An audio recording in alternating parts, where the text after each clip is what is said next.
everyone, it's Silverfuse here, and today I am sharing a game that I really enjoyed playing in the Hartford Regional Qualifier. I don't remember what round this is, but it was a few rounds in, and I was playing Annie versus Pike, and I'm joined here with my friend Sylveon, who is going to be helping me commentate. So I want to say hi? Hey, I'm Sylveon. I am one of the co-owners of RPS, and we've scrimmed together, roomed together for a couple events now, me and Silverfuse. So this will be a lot of fun for us. We definitely have a lot to go over here. Yeah, so I'm gonna go ahead and start the video. For this matchup, I personally think that it's a hard matchup for Annie. What's your take on it? My take is it's super tricky, right? Because the discard Pike it definitely throws Annie for a loop. There's not a whole lot of card advantage that you get off Annie, but at the same time, Annie has a lot of tools to deal with the things that Pike wants to do. Pike doesn't really have a whole lot of good ways to swing over you, and Longsword is like a really good answer to that. And then, of course, like both of you have Falling Star, which just has the potential to blow either person out in the matchup.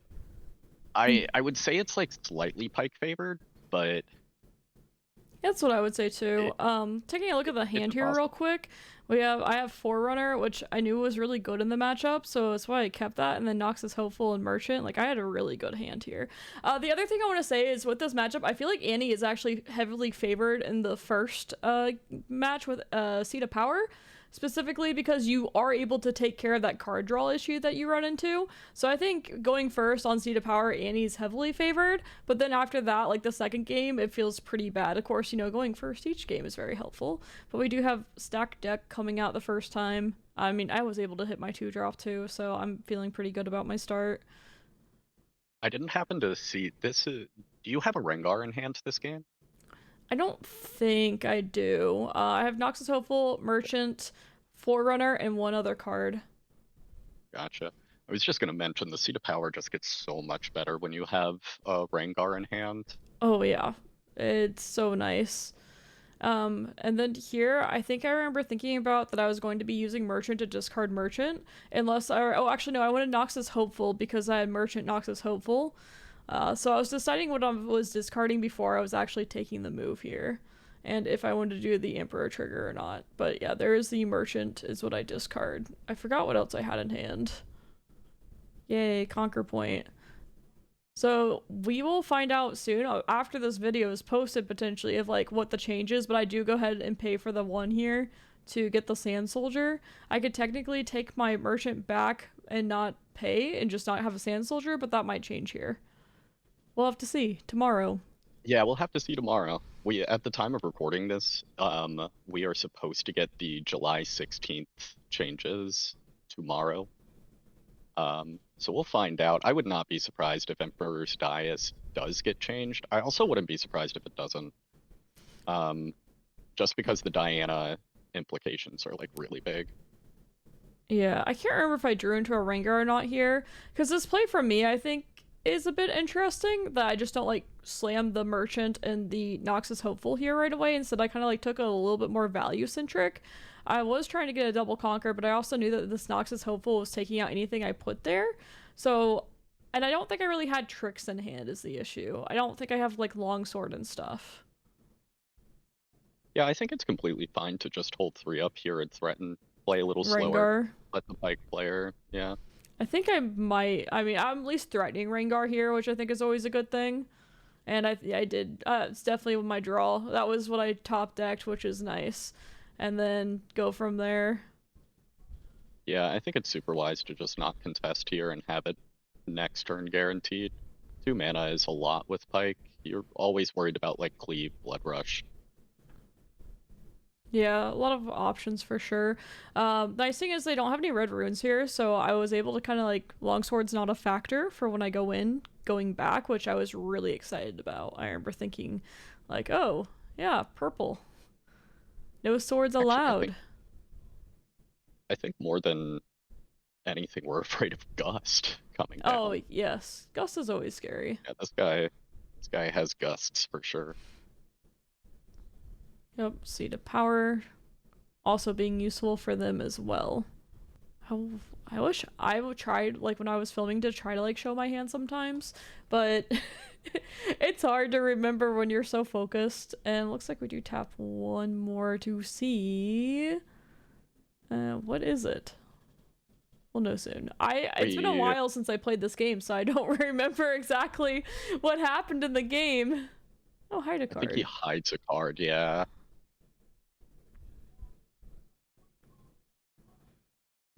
So, couple options for the Probably hide a just that. card.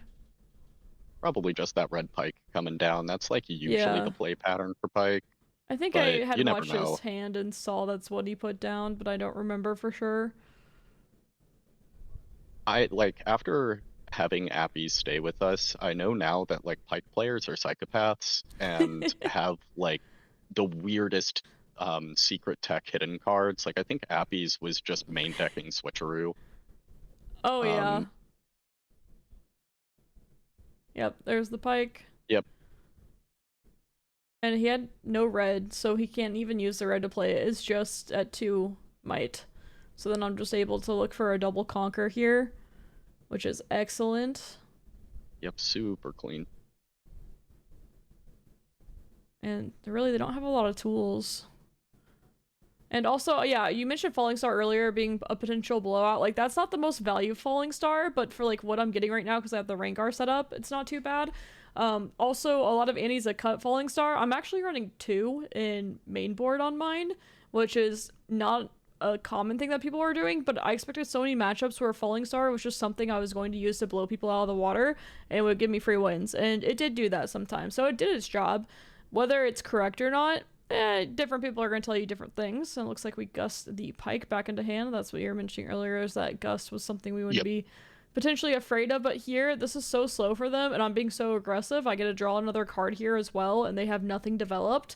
And then I'm also able to develop as well And while there you holding are, 3 just up. like Yeah. dropping a hopeful. Yeah. Yes. I also wanted to mention on that Falling Star play, I think you got a little more value out of it than you were realizing because the effect of it is always a 2-for-1, right? Mm-hmm. With Rengar in the back and 1 mana up, they can't effectively get over a Rengar swing, right? So even if Yes. that is a hidden unit, it gets removed regardless. The best thing they can do is gust it, which removes a gust from their hand, right? Yeah. So, Yeah. and if it isn't a pike, that means it's a spell more than likely. I think the only case where you don't get full value is if it's an Edge of Night, which is like, Pike players do that. okay, they But do it, also, they do okay. it, but you know, Yeah. you still get over the hopeful. So, Yes. That's something that I really like in general. Like, just like a tip for anyone new to the game. If you have the ability to remove a card when someone has a hidden card with it, usually it's the right play. Like, yeah. vast majority of the time it is. And there's that other gust, which I'm fine with. That's, really not the high value. It's a pretty desperate play overall that they have to make. So I have no issue. I could Yeah. technically have, like, if I had a flash in hand, I could look to double flash here and then double reconquer, which would be kind of insane. But it's not really worth it. And all they're able to do is develop, and I'm still holding. Yeah, this is such a great spot for me. Yeah, this is an insane spot. You're at 5 runes right now. You've filtered your deck so much, and there's like another Falling Star coming out, Yeah. which probably just ends the game on the spot. Like, I I almost feel terrible for your opponent right now. You know, what can Yeah. he do?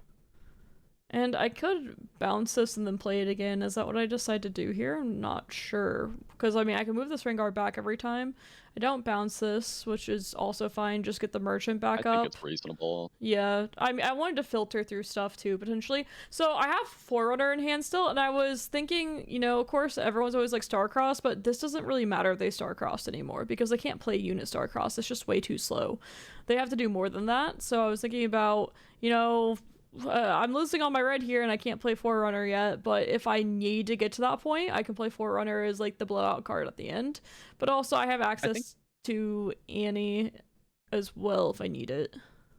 Yeah, you can always restack your hand as well. I think you're also, with the 3-point advantage right now, pretty happy taking a turn back to like reestablish runes and set back up. Yeah. We don't have a whole lot of pressure on us right now, and like while Pike does go fast, our backline is pretty safe right now. Exactly. Is there a Blood Rush coming out here or a Cleave? Yes, cleave. Yeah. And I was like, you know what? I'll take that. That was a pretty expensive turn for them to do, and I can still get over that with Rengar if I want.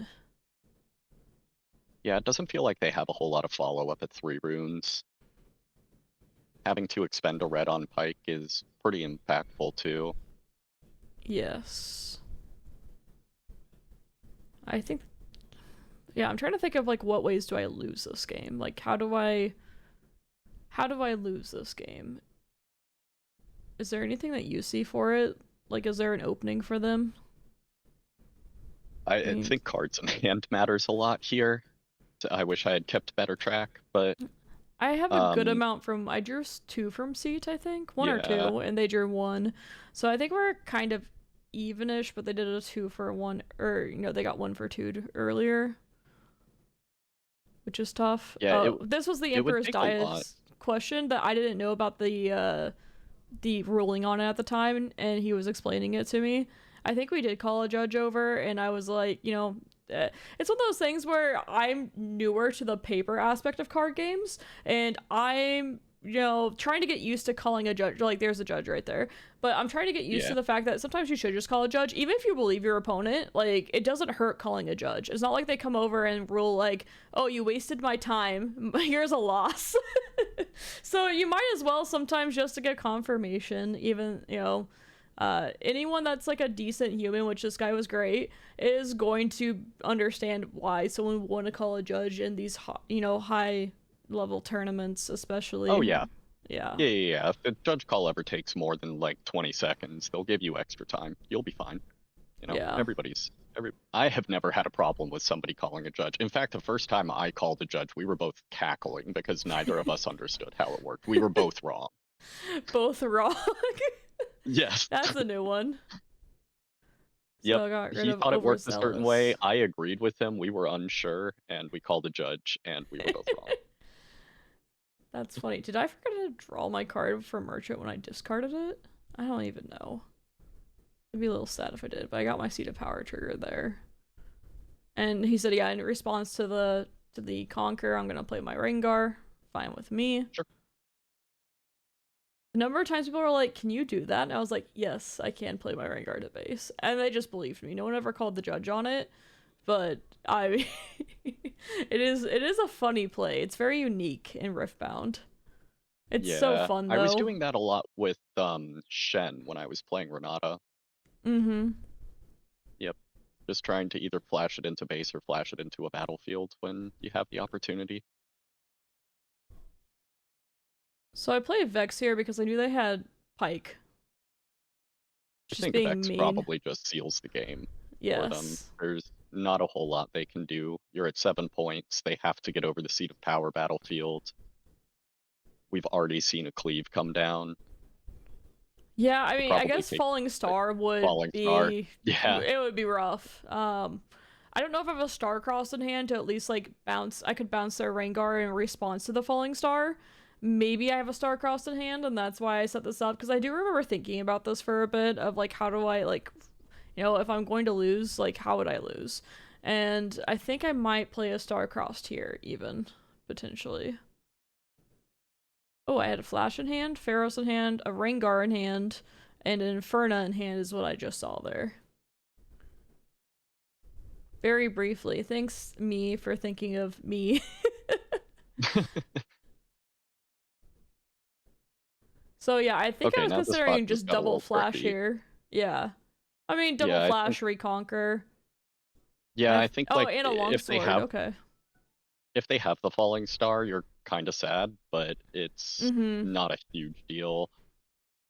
I think on 7 runes, you probably don't opt for the longsword. Yeah, I think I was thinking of Flash here. Nope, I do opt for the longsword.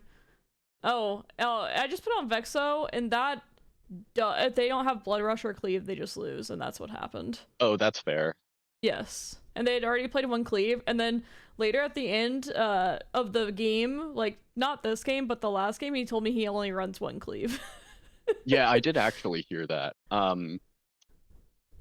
Yeah. So that was Very nice something. little Once he longsword said, play, actually. That works just fine. yeah, it works. I don't know if it was the best play or not. I don't have Starcross in hand though. I did like make him play around multiple different things. The Flash was an option, but The other side of it, the too, longsword is, plays like, around Falling Star better though. yeah, I was about to say, if the longsword comes down, the only way they can remove that is, like, spending 4 power on a falling star. That doesn't sound Yeah. very good. Yeah, that's not very good. I am looking. Okay, so sideboard here. I think I was looking at adding Starcrossed because of their own Forerunner. Yep, I added a number of things there. I think I added a hard bargain because I was still scared of their own falling stars. I would have done the same thing. And maybe I took Starcrossed out because I thought, I mean, I just took it out there. Hmm. I feel like I did pretty good sideboarding overall. I didn't have a list of anything, but I had some thought. When I go second, sometimes I take Flash out. I don't know if it's correct or not. Um, because Flash Drill's so much better when you're going first, but although it can allow you to do like some interesting things when you're going second, and just like sometimes it's a great way to like take things back, especially with Rengar. So I'm not for sure on the like I need to go look at Prismat's sideboard guide if I really wanted to know, but there's a lot of ways you can go after it. And plus my deck is a bit different than his because he's not running Falling Star, and Falling Star is kind of my comeback card where Flash is kind of the comeback card sometimes in Annie. Yeah, I like taking Flash out on the draw a lot. It feels like you want to be tempoing with Annie. And Mhm. while Flash does, like, occasionally give you, like, pseudo ganking, that's not really the way you want to be scoring points with Annie. Yes. That was my It thought. feels better to have gas on the draw than it does, like, be able to save a dude every once in a while. Yeah, so I took out two flashes. I just kept I have two Starcross on main. I think I just kept them. Uh, forgot exactly what I added, but we're gonna go ahead and move on. I think I sideboarded 4 or 5 cards here. Shuffle up, and we'll go ahead and get started. Where we have Zon Warrens for me, and we have the Arena's Greatest for them. I don't remember if we did a Gentleman's Point or not, but it doesn't I know really you did one matter. of the best of threes. Yeah, we didn't. Most people on the regional part didn't do a gentleman's, but on the post drift and the post regional and the pre regional, pretty much everyone did. But in the real event, a lot of people, I didn't even discuss it most of the time, but if anyone brought it up, I always said let's do it because I felt pretty confident in my ability to remember it. Like the way I've said it before, but like what I do is I will either be holding the pencil or pointing at it before my turn begins, even if their turn is first, just so I always remember it. Like I do something physical to remember it, so it's just not only on Yep. my mental side. I see people bring, like, little trackers, like little figurines to put on battlefields so they don't miss their Mm-hmm. triggers. I think that's not a bad idea either. Um, Yeah. I don't think I ran into a single Arena's Greatest. Really? I saw so many, and Yeah, plus I'm playing Arena's Greatest, but I saw a lot of people on my side too. Like, I think even the Victor deck and stuff that I played against played Arena's Greatest, and Master Yi plays Arena's Greatest. I saw it all the time, and yeah, we did not do a gentleman's agreement there, which is fine though, but we were both ready to go. Tide Turner in hand. My one of Tide Turner, Sneaky, and Annie, it did pretty much nothing. It was really good one time or only, but I never really saw it. And that's the other thing is it's a fine yeah. discard target too, but I didn't really get to do anything really sneaky with it. The only thing that was nice is I think one time I hit a Tide Turner, someone thought it was a switcheroo, and it worked out really nicely for me. Oh, nice. Yeah. Always. Yep. That's one of the reasons I really like having one of hidden cards in a list. It makes people play around a lot. Yeah, they have to. I mean, there's so many strong options as well. They're just game-changing ones. So Inferna, a lot of people would not attack with the Inferna here because it's always getting traded with. So I don't remember if they do or not, but you are against Annie, so like people are also, they want to play control, so I don't want to attack into their Inferno either. So I feel like you're supposed to hold it here unless you have something like, I guess if you're bouncing it and you need to play it, that's a different story. But I don't know their hand. Yeah, I would assume it's just a bounce, right? Like, you take your point, you bounce, you replay, you don't feel like you've lost too much. Yeah.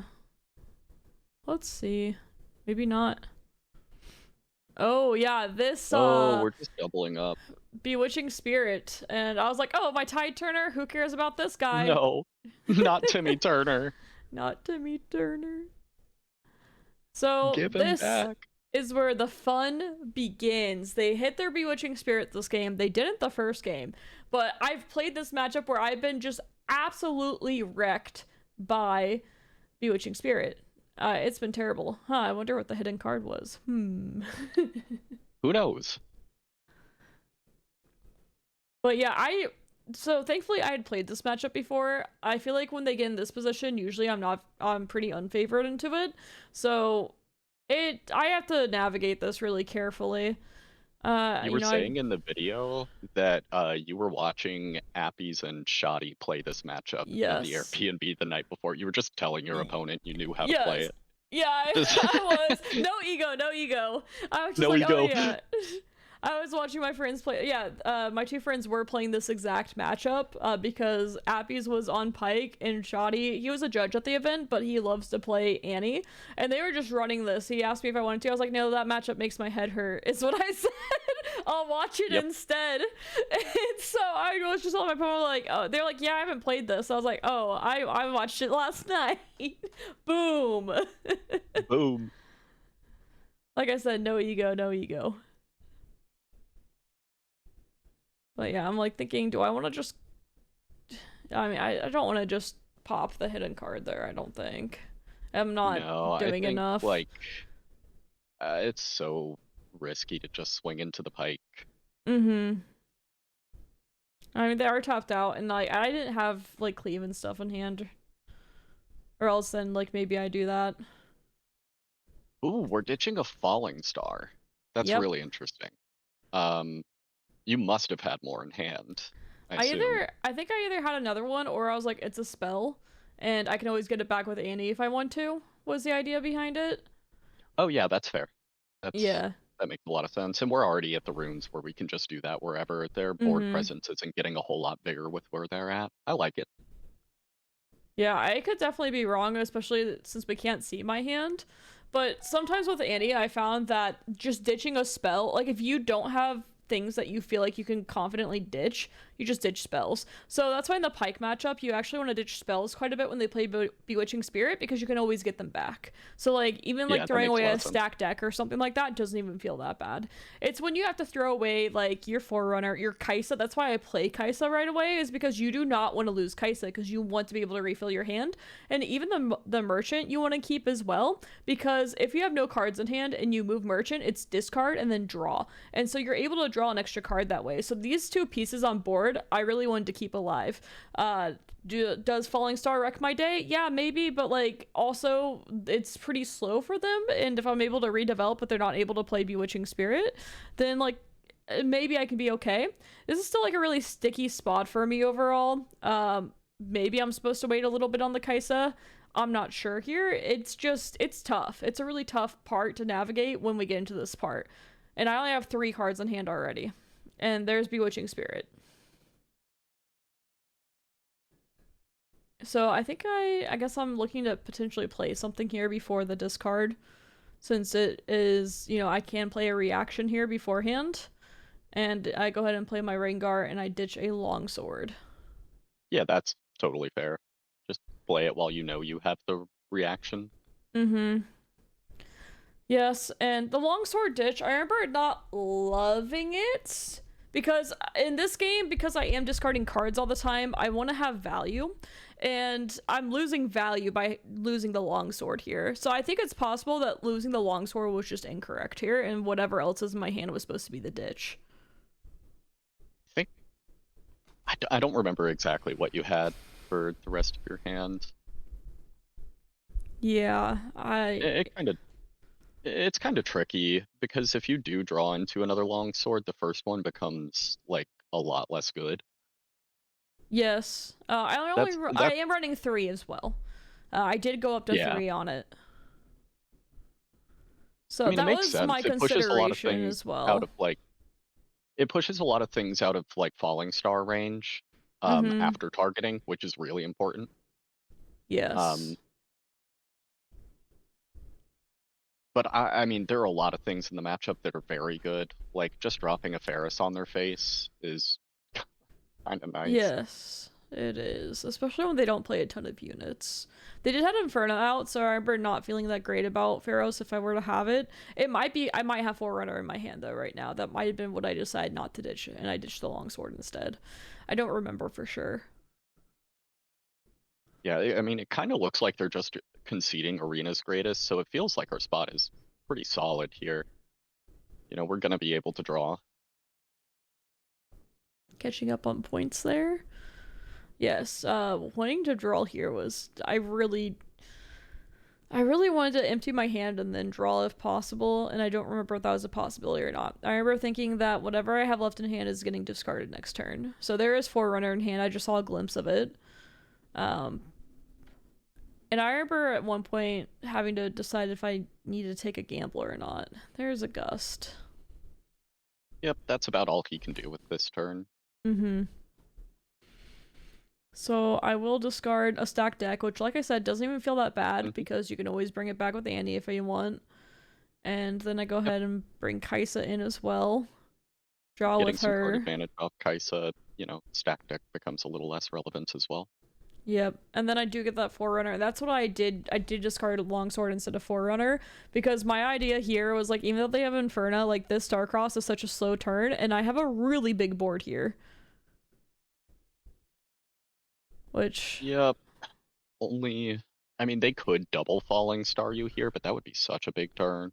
I mean, if they double Falling Star me, even then, it's still not that bad. Yeah, double Falling Star, they would have to have something for the Inferna to get over the Rengar. Otherwise, they just trade, and then board state is like you with 2 mechs. Yeah. So they're holding there. Are we gonna see the cleave or something? They're one of Looks cleave like that it. they told me about later. They just Yeah, always drew it. And it's so good here too. just It's get good. What else so can you good say, here. man? Like that Just draw your one sucks. of cleave every And this is the game. time where like I wish I had Flash. Like imagine I had Flash here. Yeah, yeah. Mm-hmm. Like Flash is incredible here if they don't have hard bargain. But even so, like at this point, what are they doing about the Ferris? It's still like just such a threat. Yeah, they don't have Starcrossed. They have Starcrossed. My game is kind of doomed. Now that they had that cleave play. I have 2 up. I don't think I have a hard bargain up. They have 6 up still too. So that's tough. And they have a gold to pay for their Starcross too. Like this is a part where in Annie, I'm only at 4 points, and even though my board was decent, I have to kind of look to close out the game here soon, or else I'm gonna get Bewitching Spirited and die. Even Yeah, though you're just gonna run out of gas.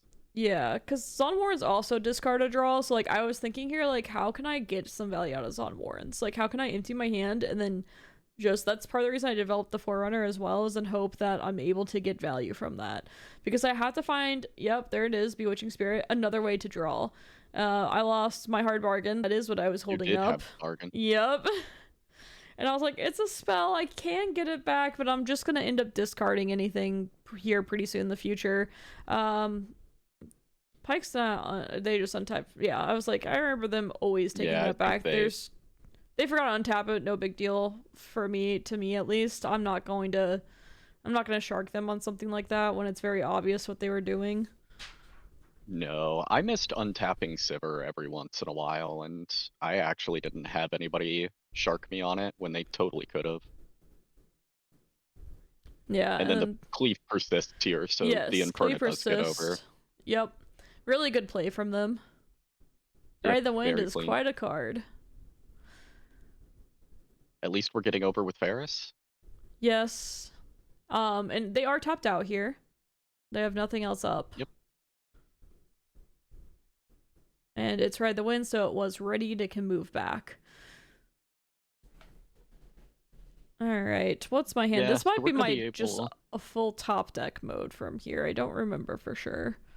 I remember thinking I have to, like, you know, Annie, whatever I play from her needs to be played right away. It can't be held on to. Merchant is such a great draw here for the reason I said earlier is that you are discard draw. And that's also why I play the sword here as well, is because I made a mistake here. I remember I made a mistake here. I didn't need to play the sword. I could have played it as a reaction. So it's just Yep. a bit like I could have put it on the chain Yeah. instead. I think I say Yeah, that. we could have waited until. Yeah, you did mention it in the VOD. You could have reacted to the Zon Warren's trigger, so you can Yes. empty your hand then, which would have been a little safer. It also, I don't know. Do you think the targeting was an issue? I was trying to figure out exactly. Yeah, it's weird. I had a specific thing in mind of why I would do that, but I don't remember what it was. It turns out sometimes gameplay me is smarter than broadcast me.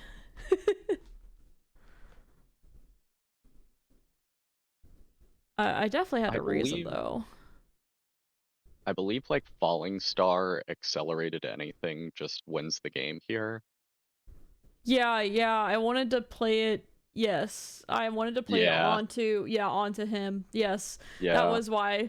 I was like, oh yeah, I should, because I was like, oh, I needed to empty my hand before Zon Warrens, but no, I could have emptied it after. So, anyone that's listening right now is I could have moved in to Zon Warrens and then said, in response to the Zon Warrens trigger, I will play a sword onto my Forerunner, and then I would still be able to discard draw one that way. I was thinking, oh, I gotta get the sword out of my hand before the Zon Warrens because I want to make sure I'm drawing here because I had no cards in hand once I emptied it, but it needed to be the other way around. That was my issue for sure, is I could have just reacted to the Zon Warrens and then I was like, yeah, I'm scooping. That was bad. Yeah. And it accelerated Pike. Yep, exactly what happened there. And I was like, yeah, I should have just reacted here. You know, talking about the game is always fun with other people that enjoy the game. And like I said, my opponent was great this whole time. All my opponents were really fantastic. It was really quite a blessing to just like be able to like play cards and have it be enjoyable. In Vegas, I ran into someone that gave me issues, but in Hartford, I had absolutely no issues. So it was a really great experience overall. We'll go ahead Oh and yeah. get into the game. I put my flashers back in here for sure. I definitely kept the falling stars because we talked about how that's just, yeah, there go the flashes back in. Yep. Final is I'm on Arena's greatest now. In this game, no spoilers, but I will say I was very proud of how I navigated this game. Very, very Yeah, proud. there's a card that just is the MVP of this game. Bewitching Spirit. You're no spoilers, but Yeah. there is definitely one card that just makes this game completely unplayable for one player. I don't even remember what it is, so I'm excited. I'm fresh on this one. I Yeah. just watched this game, and it was a little like, as somebody who has been on the receiving end of plays like that, it's just like, okay. Yeah. It was a little gross. Yep, and then they have Bewitching You're getting Spirit spirited. again. So this one I was like, okay, I'm gonna have to be a freaking gamer if I want a chance at this game. Because like I said, I played this matchup before. I've watched this matchup before. I know that when they have Bewitching Spirit on curve, especially if I cannot remove it, which you're not gonna falling star this guy. Even if I had that, I wouldn't do it. That's also a great way to lose the game very quickly. But Yep. yeah, I saw that come out and I was like, all right, I might be toast here. This might be game. So I do throw away the stack deck because once again, I have Annie, I can bring it back. Stack deck really doesn't do all that much for me. Like during waste spells works just fine. I get a Kaisa out. Same game plan as last game. Merchant, Kaisa. Try to draw some cards, not have an empty hand. The plays. Get the Kaisa out before the spirit touches the Kaisa. Yeah. Get it out immediately. It kind of looks like the dead version of her little pet that she has. The one that she has in Star Guardian. I don't know its name. Do you know its name? No, no, It, I'm it not looks keen on like the the Star dead Guardian version of lore. that. I don't even It's remember pretty the names cute. of Jinx's guns. Uh, then I got, yeah, my Kaisa gets blasted here. I was like, welp, Yeah, that's not good. But it is a, a 1-for-1 technically, but still, I was like, this isn't good. And then they get to spirit me. This isn't good. I was like, I really thought this game was over already when the Kaisa died like that. I thought the game was over. And then I thought the game was super over. All right, and I get the sword. oh, Oh, the game's not yeah. over. Let's go. Longsword pushes you out of gust range. Yes, Hit him with the that's what we call hitting him with the business. exactly. They were after this. They're like, I forgot about that card. I was like, yep. Yep. That was actually this changed the game for sure. If this changes the entire game. Oh yeah, it just gives you so much tempo. Mm-hmm. Being able to hold the And now 3 we're here. holding the 3. I wish once again I could see my hand. But I still know they have Bewitching Spirit in hand. And I'm scared. Going to cycle through with the Merchant. No And reason not to. get rid of Falling Star. I did this because we talked about, you can get it with the Annie anyway, but they have nothing on board. And Yep, you're a ways off of being able to use that. Yep. And I'm also, well, not purple flooded, but I knew I was going to be playing the Rengar and developing here because they can't really do, like, this is a really great turn. This is a fantastic turn. Yeah. You've just flooded the board after they've already committed one of their falling stars to like a scary unit. This does not feel good for them at all. Yes, I think I might have top decked either the Rengar or the Noxus Hopeful, and then I was like, oh, I'm actually back in this game now, is what I remember thinking. After the Kaisa died, because I remember the Kaisa died and the Bewitching Spirit had been played, I was like, oh, this is probably over. I played this matchup, 5 times, so I feel like I know it good enough. Some matchups are just like that, where you can just, it doesn't take much to play them, and you're like, oh, okay, I understand what's going on here. Like, I know both win conditions here very well, and that's why I thought this was over, until the Gust longsword happened. Yeah, I really like ditching the Apothecary here, by the way. It just feels like we've already, like, got the board state. We don't really need it. I don't know what else is in your hand, but compared to the rest of the deck, it feels like that's, like, one of the least impactful in this specific matchup. Yeah, especially when I have, like, kind of just bigger things out in general. Yeah, exactly. That was another reason for it. And I might have already had a Grim in hand. I think I was only running 1. Never mind. I don't think I was running 2 in this one. I think running 2 makes sense, though. More sense than what we were doing. Holding the Rengar back, which I like that play as well.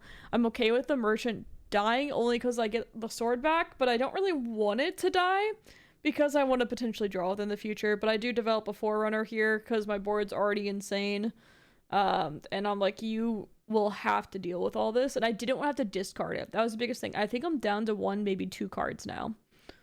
I've discarded so many spells too. Flash, Stack Deck, Falling Star. That was part of the game plan because I got Annie.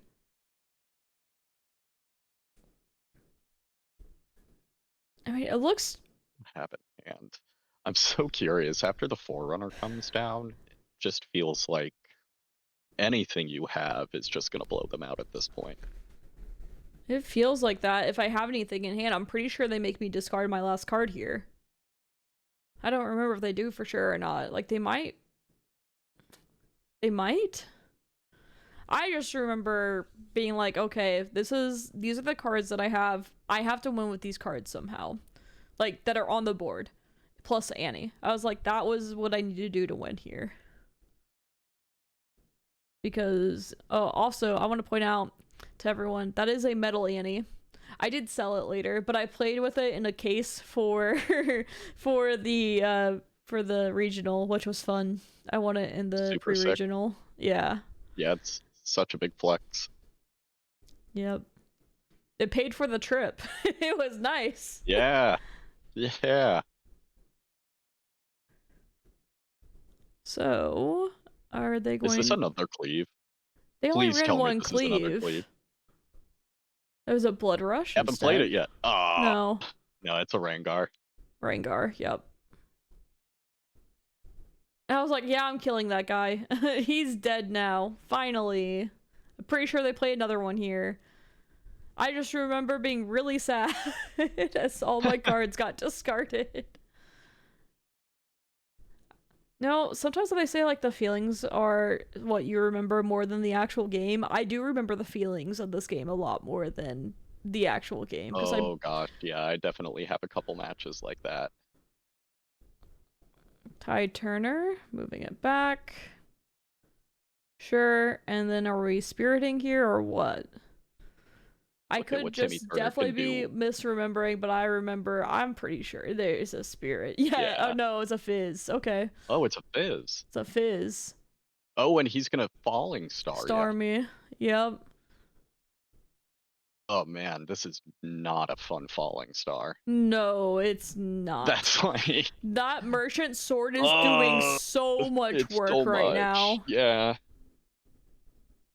And we're hiding a card here as well. Yep. Wonder what that is. Remember when I said there was an MVP card of this game? Mm-hmm. And I discarded it the previous game, so that's why I was like, did I mess up that? But it also was a Forerunner. Like, that's such a hard decision. I still don't even know which one's right. I'd have to think about it a bit more. It really depends on how much gas you think you have in your hand as far as units go. Because at that point they already had the Bewitching Spirit like pretty much online. I think you just have to value the Forerunner more in that position. Yeah. You just need to have a board state.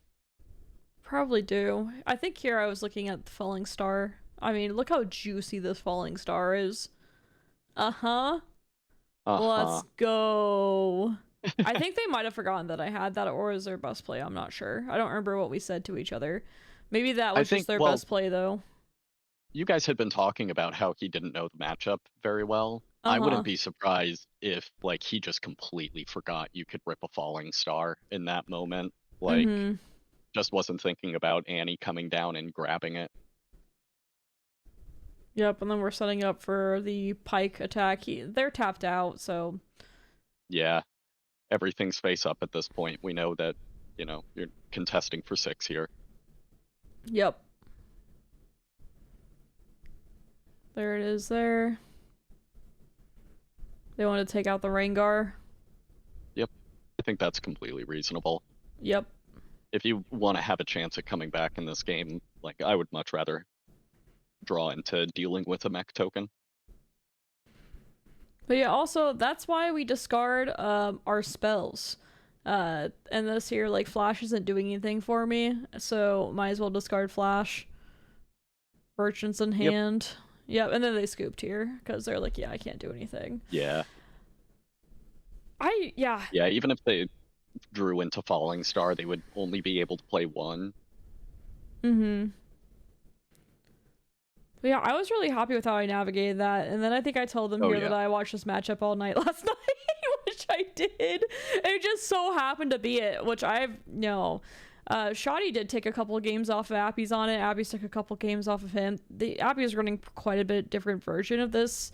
Was running Battle Axe in it, for instance, which I think is pretty fun. I don't know if it's right, but it's definitely fun. Such a psycho, man. Such a psycho.